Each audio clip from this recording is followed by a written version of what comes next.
while since the last layout update. Let's get you up to speed at what's new on the Etobicoke Central Railway's layout.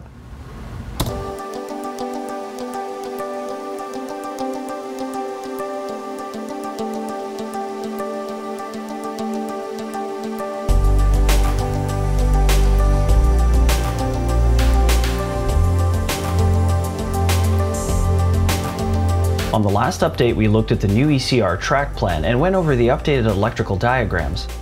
As much as I'd like to say that the first pieces of track have been laid, I've been faced with a mountain of research. I want to be absolutely spot on with the electrical and track plan before moving forward. Let's show you the latest.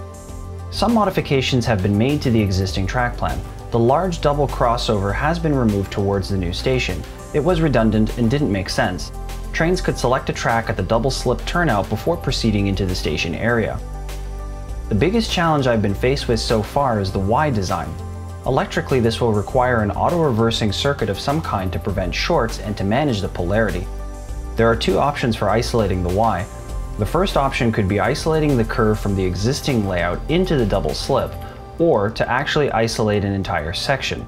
Unfortunately, when you have this type of setup, you have to be very aware of where your trains will be. Having trains that are longer than your isolated block can cause additional shorts if they are track powered for lights. Rapido's LRC coaches would be an example. Adding to the electrical challenges will be the turntable. The existing turntable will require an auto-reversing circuit as well, making sure locomotives that change direction will have proper polarity through the rails. I can't stress enough how beneficial Allan Gartner's wiring for DCC has been. It's provided an ample amount of information and diagrams. If you're ever interested in learning about track wiring, this site is a must for any serious model railroader. In terms of the auto-reversing hardware, I'm currently leaning towards DCC Specialties psx-AC unit or Tam Valley Depot's DCC Frog Juicer and auto-reverser.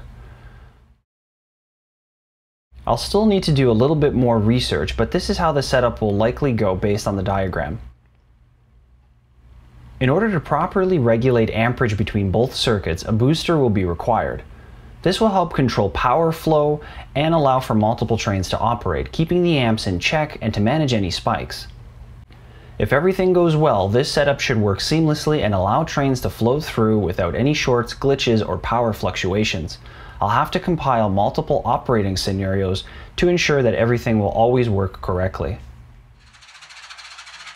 Let's take a look at the Roundhouse. Nearly 20 years in the making, the turntable rotates for the first time with a newly completed hand crank system created out of Lego. The turntable was originally installed in 1999. It's a Concord turntable that went with the Helgen Roundhouse kit. A shout out to my dad Marco for creating and assembling the gearing system. The assembly has a little gearbox and worm gear. A small hand crank on the face of the table rotates the shaft which is connected to the turntable master gear. A pretty simple setup, however extremely efficient. It's geared to rotate slowly, appearing smooth and realistic. The hand crank is also made out of Lego and sits on a custom finished aluminum plate. In between the Roundhouse and the electrical research, I found some time to build a little test module. This little module was initially built for testing new techniques. Water sealer was applied to the cork roadbed as well as laying down realistic materials I prepared back in August.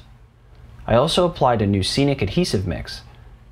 It was reassuring to test these new techniques before applying them to the actual layout. With two wire leads attached, the module will now be used for ESU decoder programming and to display rolling stock and locomotives. Looking ahead, I'll more than likely be researching and testing right up till Christmas. I want to get everything set up correctly before I feel confident enough to start laying cork and track.